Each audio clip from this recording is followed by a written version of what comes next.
Наш собеседник, главный редактор газеты «Татаруха», который издается в Магнитогорске. Рауль Эфенди, сначала немножко расскажем о вашей газете, как она выпускается, как начали и как, есть ли читатели. Наша газета выходит с 2007 года. Я редактором 2009. И она выходит раз в месяц тиражом 10 тысяч экземпляров. Она является газетой Магнитогорской автономии татар. На Южном Урале, в Челябинской области, это единственная автономия зарегистрирована. Есть еще Конгресс татар в Челябинской области, он в Челябинске базируется, а наша автономия в Магнитогорске. Это два крупных центра, в том числе и татарских культурных центров. Извините, что перебиваю. Как мне кажется, самые богатые татары живут почему-то в Магнитогорске. Да нет, почему? В Челябинске тоже достаточно много богатых татар. Но просто комбинат дает общий фон, достаточно такой благополучный, крепкий. Но это фон достаточно такой выстраданный, сложный, потому что сложная история у города. Город строился спецпереселенцами, раскулаченными, в том числе и татарами.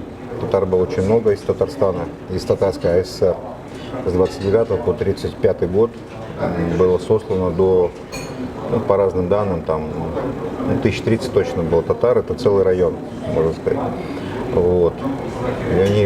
И их труд использовался на самых сложных участках, на копке грунта, фундаментов, и так далее. А потом эти люди, те, кто выжил, они обучились, стали работниками комбината. В общем, так или иначе заняли достойное место в социальной жизни и в экономической жизни города Магнитогорска. Сейчас татар, также примерно 1030, мы считаем, в городе Магнитогорске, и достаточно большое количество есть разных деревень татарских с разной историей, там не спецпереселенцы, есть оренбургские татары, переехавшие из Оренбурга, есть в 18 веке переехавшие татары, допустим, в Верхнеуральском районе есть такой Свияжский редут. Была, деревня такая Свияжский редут, она 200 лет просуществовала, с 1752 по 1954 год. И, тоже одна из волн переселения, это те татары, которые хотели сохранить ислам, и по договоренности с царской властью переехали на Урал, казаковать, на разделительной линии между Дикой степью и башкирскими землями. Одна из мощных волн, это была волна спецпереселенцев. У вас очень хорошо работает касса взаимопомощи. Это как бы механизм самоорганизации татар. У нас есть клуб меценатов, которые так или иначе помогают, поддерживают разные проекты. Но самое главное, что у нас есть достаточно много пассионарных людей, которые так или иначе ведут разные культурные проекты.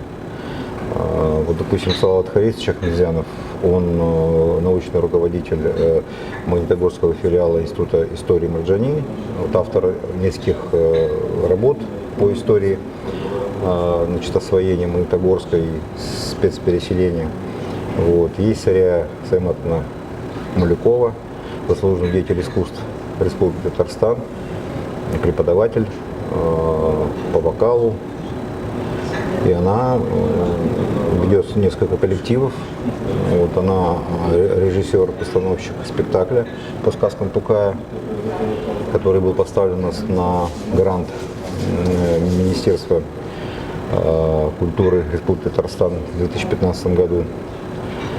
У нас есть масса других интересных людей, которые так или иначе создают сегодняшнюю, скажем так, славу Магнитогорской автономии. Я говорю, клуб меценатов, 10-15 точно есть людей, которые так периодически помогают.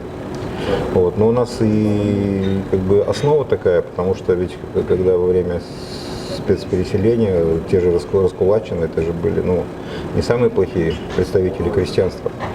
Соответственно, они были достаточно образованные. По Магнитогорске ходит легенда о 500 муллах, которые были сосланы. Может быть, их было не 500, может быть, они не все были муллы, да, но при этом они были достаточно образованы, читали Коран, да, и, так сказать, это получается, Магнитогорская община обогатилась, а Татарстан обеднел в этот период. Да. И сейчас тоже достаточно много, очень хорошо татары представлены в строительстве традиционно. Значит, много начальников на комбинате татар. Поэтому татары занимают достаточно достойное место. У вас хорошие отношения со штабом татар Москвы? Да. Но мы стараемся со всеми иметь хорошие отношения. То есть вот эти все, которые иногда присущи, к сожалению, татарскому сообществу, вот эти какие-то дрязги там и подтверждения вот этой шутки, что два татарина, три организации. Мы стараемся от этого уходить. Мы дружим со всеми, мы дружим с башкирским Курултаем, нашим Магнитогорским.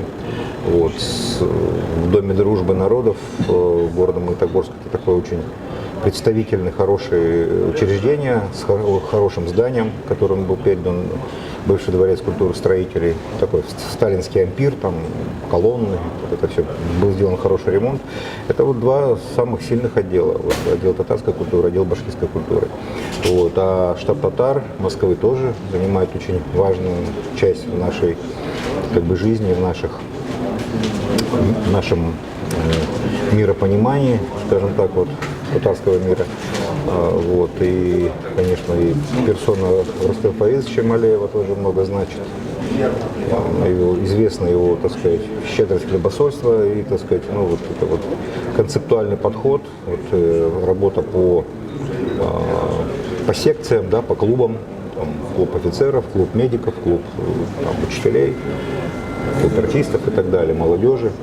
Это очень хорошо. Это действительно уникальная организация. Почему? Потому что она действительно работает.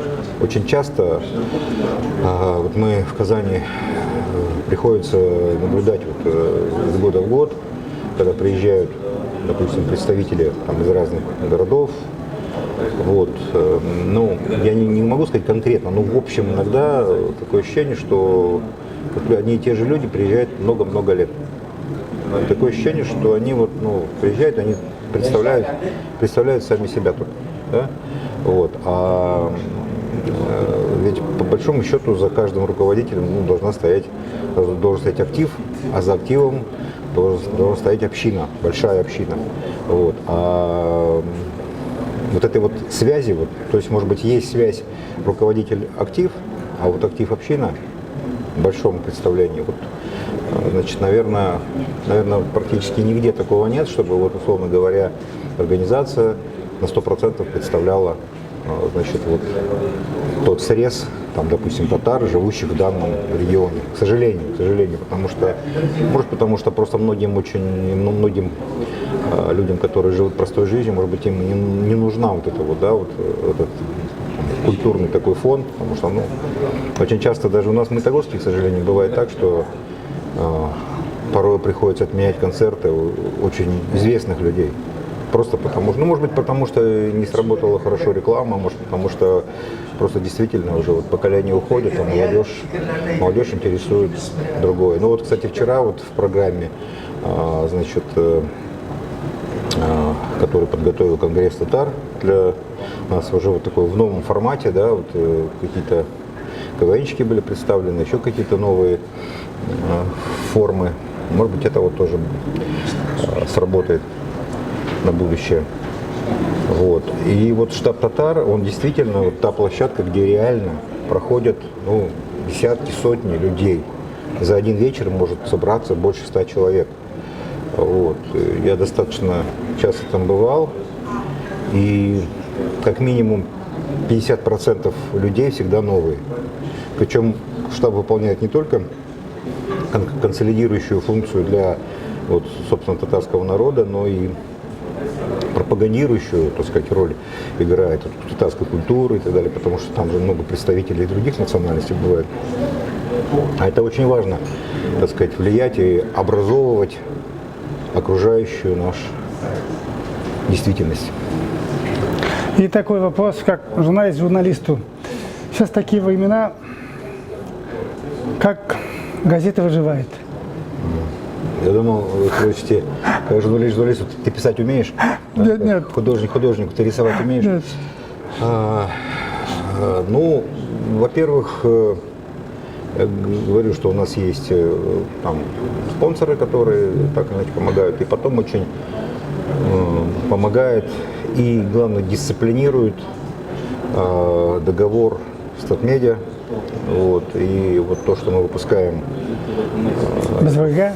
вкладку, да, без БРГ, она, значит, как бы, ну, она, естественно, финансируется, вот, и это, я говорю, прежде всего дисциплинирует, потому что создает некий такой вот основу бюджета, вот, и вот обязательство раз в месяц выйти обязательно, да, соответственно, поскольку надо выходить, соответственно, мы стараемся, ну, так сказать, профинансировать и свою газету, и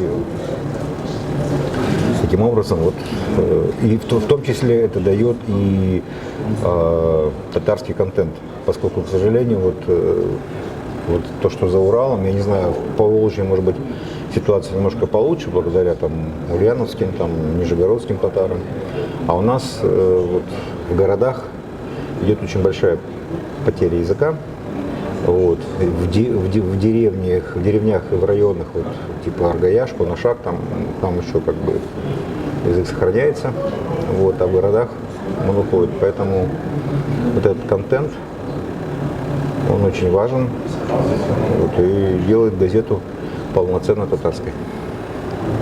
И вот в конце ваше, как пожелание или как обращение татарскому народу, нашим сородичам? Ну а в принципе для людей, там, думающих, размышляющих о судьбах татарского народа, мне кажется, очень важно заниматься, ну, думанием и выработкой вот какой-то идеи, которая бы могла помочь и сориентировать молодежь. Вот почему молодежь сегодня, татарская молодежь, ну, городская в большей степени, да, молодежь, должна вот, ну, вот, соблюдать и, так сказать, поддерживать традиции и изучать татарский язык. Вот что должно заставить их это сделать? Ну, кроме того, что там понятно, там, воспитание, там, в семье и так далее. А если уже родители там не говорят или плохо говорят, да, по-татарски. Вот нужно нащупать, найти какую-то такую вот фишку, да, которая бы помогла вот, молодежи пересилить и выделить время и учить язык. Может быть, ну, я не знаю, ну там, ну, что-нибудь типа там, что вот татарский язык это твой там родной язык, и он язык, на котором ты можешь поговорить со своими. Да? Вот. Это какой-нибудь там, не знаю, там, может быть, это язык, на котором ты можешь получить от предыдущих поколений какие-то секреты, которые ты не получишь, говоря только на одном языке, на государственном. Вот что-то такое вот. Ну вот, я думаю, что рано или поздно, вот в течение при нашей жизни все-таки будут найдены будут созданы какие-то обстоятельства, которые помогут повернуть, значит, вот направление, значит, переломить ситуацию, и интерес появится. То есть всегда за спадом всегда идет подъем. Иншаллах. Рахмат, Рауль Эфенди.